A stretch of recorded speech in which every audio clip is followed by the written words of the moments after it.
Ito naman ay pressure washer. Yan yung kanyang brand.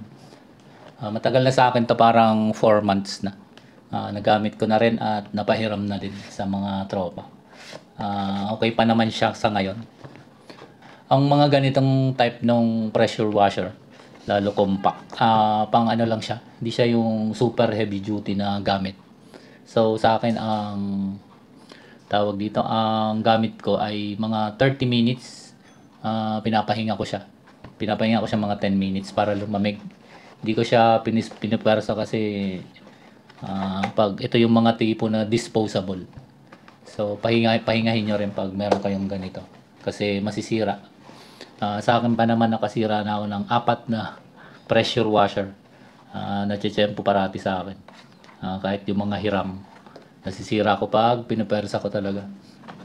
So pag mga ganitong mga maliliit lang, hindi belt type, kahit yung mga branded, dapat hindi nyo binababad ng napakatagal. So 30 minutes lang yung pinaka matagal ko ng gamit, tapos papahingahin ko siya.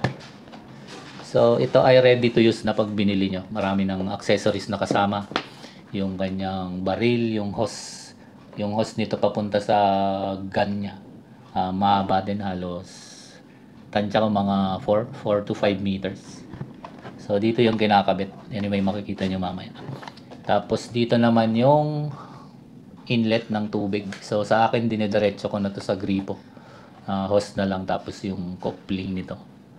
So di tanggal-tanggal ka na lang, hindi ka na nag-unscrew.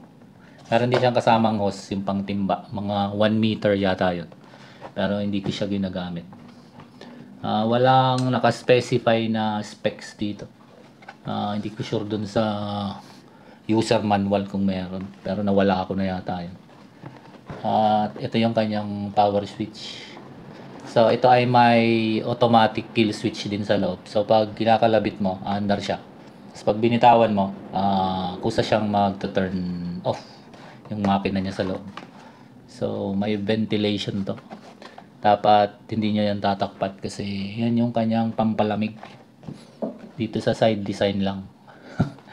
Sa harap, ayun din, ventilation din.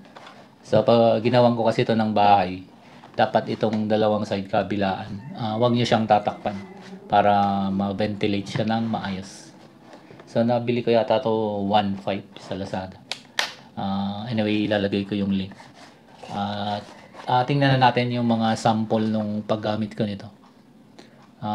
Pag mga ganito, maiksi lang tong wire nya.